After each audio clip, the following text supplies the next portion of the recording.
अस्सलाम वालेकुम respected viewers. क्या ज़हानत एक पैदाइशी खसूसियत है और क्या इंटेलिजेंस को किसी एक्सरसाइज से या डाइट से बढ़ाया जा सकता है? ये हमारा आज का सवाल और मैं हूँ professor Mohammad Ramzan Ansari, assistant professor of paediatrics and family medical specialist. ज़हानत डेफिनेटली एक पैदाइशी खसूसियत है, लेकिन इसको बढ़ाया जा सकता है। इसको एक्सरसाइज के ज़रिए, इसको मशकों के ज़रिए, ज़हनी मशकों के ज़रिए हम बढ़ा सकते हैं। इसको फिज़िकल एक्टिविटी के ज़रिए हम बढ़ा सकते हैं और इसको डाइट्स की मदद से हम बढ़ा सकते हैं। इस वीडियो में हम बात करने जा रहे हैं कि कौन सी ऐसी एक्सरसाइजेज हैं, कौन सी ऐसी फिजिकल एक्टिविटीज़ हैं और कौन सी ऐसी डाइट्स हैं जो कि इंटेलिजेंस को इंक्रीज करने में हेल्प करती हैं। नंबर वन, हम आते हैं मशकों की तरफ। जो जैसे बच्चों को स्कूल से होमवर्क मिलता है, तो होमवर्क जब वालदेन अपने बच्चों को होमवर्क करवाएं, एक तो वालदेन ज़रूर करवाएं होमवर्क और उसको फिर अपने डेली काम में उसको उसको इस्तेमाल करें। जैसे आपने बुक के अंदर तो पढ़ लिया 2+2=4, तो अब उसको आप प्रैक्टिकल लाइफ में दो दो अंडे रखें, दो दो ऑरेंजेस रखें, दो दो एप्पल रखें, दो इस तरफ एप्पल रखें, तीन दूसरी तरफ एप्पल रखें और बच्चे को कहें बेटा ये कितने हो गए, 2+3=, बच्चे को उनको काउंट करने दें, अपने फिंगर्स पे ये काम करें, उसको मल्टीप्लाई करना सिखाएं कि मल्टीप्लाई कैसे होती हैं चीज़ें, उसको डिवाइड करना सिखाएं। इस बच्चे को जो जो इसको कहते हैं एप्लीकेशन ऑफ नॉलेज, आप उसको जिंदगी की चीज़ों के ऊपर, डेली एक्टिविटी के ऊपर, डेली रूटीन की चीज़ों के ऊपर उसको अप्लाई करें। उसको कॉन्सेप्ट दें राइट का, लेफ्ट का, राइट क्या होता है, लेफ्ट क्या होता है, राइट टर्न क्या होता है, लेफ्ट टर्न क्या होता है, और उसको कॉन्सेप्ट दें अबव एंड बिलो का, इन का, आउट का। उसको अबव एंड बिलो का, यानी इस तरह के कॉन्सेप्ट बच्चे को शुरू की उम्र से देना शुरू करें। फिर उसके साथ story telling on part of baby भी इनकरेज करेंगे। बच्चा आपको आगे स्टोरी सुनाए, जब वो स्कूल की आके बातें बताता है तो स्टोरी सुनाए उसको, उसमें इंटरेस्ट ले और खुद भी उसके साथ जो है बुक रीडिंग और स्टोरी रीडिंग में जो है उसके साथ एक्टिविटी में इसमें पार्टिसिपेट करें। ये बच्चे जिनको पेरेंट्स शाम के वक्त, रात के वक्त सुकून से बैठ के किताब और स्टोरी टेलिंग करते हैं, ये इंटेलिजेंस इनकी दूसरे बच्चों की निस्बत बेहतर होती है। फिर बच्चे के साथ जब आउटडोर एक्टिविटी में जाएं तो उसके साथ गाड़ी के अंदर कंटिन्यूसली बातचीत करें, उसके अंदर क्वेश्चनिंग और रीजनिंग का जो है वो आंसर उसको इनकरेज करें। बच्चे को झिड़के नहीं कभी भी सवाल करने पे, उसको इनकरेज करें, क्वेश्चनिंग को क्वेश्चन करे। वो पूछे बाबा इसका रंग ऐसा क्यों है, बाबा इसका रंग वैसा क्यों है, बाबा ये इस तरह का क्यों है लिखा। उसको पूछना चाहिए हमेशा और इन क्वेश्चंस पे कभी भी आपने गुस्सा नहीं होना, बच्चे को तहम्मुल के साथ इनका जवाब देना है।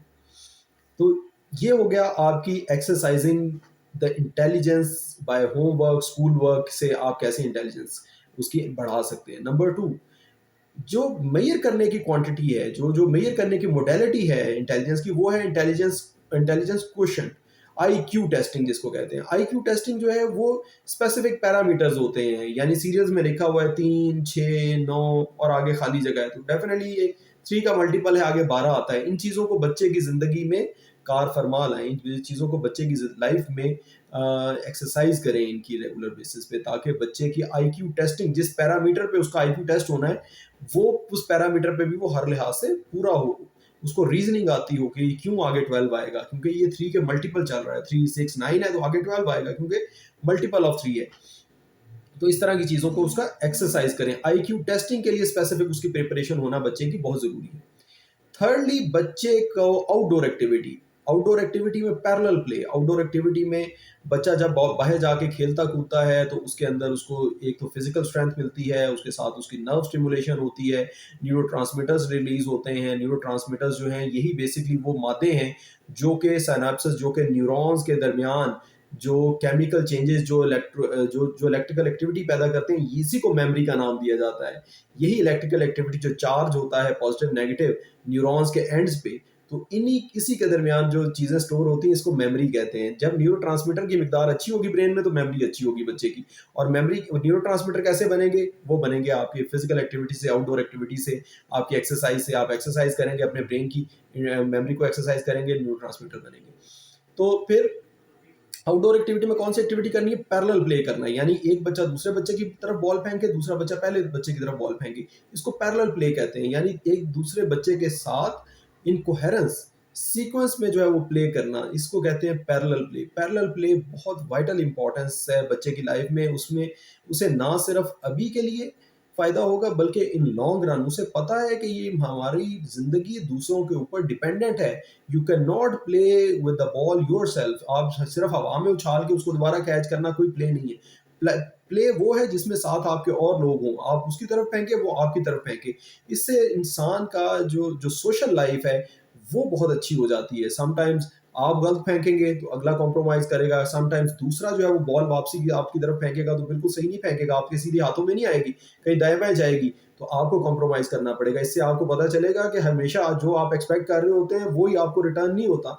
बच्चे को सोशल लाइफ़ में बहुत सारी चीज़ें सीखने को मिलती हैं, उसमें पेशेंस आता है, उसमें तहम्मुल आता है बच्चे में, बच्चे का दूसरे लोगों के साथ रिलेशनशिप बनाने में मदद मिलती है, और ऐसे बच्चे जो कि चाइल्डहुड में पैरेलल प्ले में अच्छे होते हैं, वो लेटर ऑन लाइफ में भी अपनी अपनी लाइफ में ज़्यादा अच्छे एडजस्टेड होते हैं। पैरेलल प्ले की बहुत ज़्यादा इंपॉर्टेंस है। और फाइनली आ गई जी डाइट। डाइट कौन सी ऐसी ले? ऐसी डाइट जो कि ओमेगा 3 कंटेनिंग हो, जिसके अंदर ओमेगा 3 फैटी एसिड्स हों, ये बहुत अच्छे हैं, क्योंकि दिमाग 60% फैट्स के ऊपर बना हुआ है, और इसमें से भी सिग्निफिकेंट पोर्शन जो है वो ओमेगा 3 फैटी एसिड्स का है। तो omega 3 fatty acid containing food जैसे सी फूड्स हैं, फिश है, क्रैब्स हैं, इसके अलावा नट्स हैं, उसके अंदर चेस्टनट है, वॉलनट है, उसके अंदर काजू, पिस्ता है, ये इन नट्स के अंदर ओमेगा 3 फैटी एसिड ज़्यादा होते हैं। कुछ वेजिटेबल ऑयल्स हैं, उनके अंदर भी ओमेगा 3 फैटी एसिड्स पाए जाते हैं, जैसा कि ऑलिव ऑयल है, इसके अंदर ओमेगा 3 फैटी एसिड्स भी मौजूद हैं। तो ये omega 3 fatty acid containing foods ये मेमोरी एनहांस करते हैं। फिर डेफिशिएंसीज को प्रिवेंट करना है हमेशा, यानी जिंक की डेफिशिएंसी को प्रिवेंट करना, आयरन की डेफिशिएंसी। जिस बच्चे को जिंक डेफिशिएंसी होगी और आयरन डेफिशिएंसी की वजह से एनीमिया होगा, उसकी ग्रोथ भी हैम्पर हो रही होगी और उसकी इंटेलिजेंस भी हैम्पर हो रही होगी। एक बच्चा जो बहुत मोटा होगा, जिसको आप सिर्फ कार्बोहाइड्रेट्स दिए जा रहे हैं, कार्ब्स दिए जा रहे हैं ज़्यादा, और वो मोटा है, वो अच्छा फिजिकल एक्टिविटी नहीं कर सकेगा, आउटडोर एक्टिविटी फिजिकली अच्छी नहीं करेगा, तो उसके वो अच्छी तरह से वो ज़्यादा सेंसरी स्टिमुलाई ले नहीं सकेगा, ज़्यादा सेंसरी इनपुट नहीं आ सकेगा उसको। इस वजह से उसकी इंटेलिजेंस भी किसी हद तक ब्लंटेड होगी। और जो बच्चा बिल्कुल थिन एंड लीन होगा, वो हर वक़्त वैसे ही चकराया हुआ होगा, वो मेमोरी, वो चीज़ों को वैसे ही परसीव नहीं कर पा रहा होगा, और उसकी मेमोरी भी उस तरह से इंटेलिजेंस ग्रो नहीं कर रही होगी, उसकी मेमोरी ग्रो नहीं कर रही होगी। मेमोरी और इंटेलिजेंस दोनों एक दूसरे से इंटरलिंक्ड है। जिस बच्चे की मेमोरी कम होगी, उसकी इंटेलिजेंस भी कम होगी, और मेमोरी जिस बच्चे की ब्रॉड होगी, उसकी इंटेलिजेंस डेफिनेटली ज़्यादा बेहतर होगी। तो ये थी व्यूअर्स मेरी आज की video regarding intelligence and memory enhancing. उम्मीद है आप लोगों को इस वीडियो से फ़ायदा होगा बच्चों की डेली रूटीन एक्टिविटी को मॉडिफाई करने में, और अपनी पार्टिसिपेशन बच्चों की डेवलपमेंट में। इस वीडियो से आपको उम्मीद है मुझे कि बहुत फ़ायदा होगा। आपको अगर वीडियो अच्छी लगे तो इस वीडियो को लाइक कीजिएगा, चैनल को सब्सक्राइब कीजिएगा। Thank you very much. अस्सलाम वालेकुम।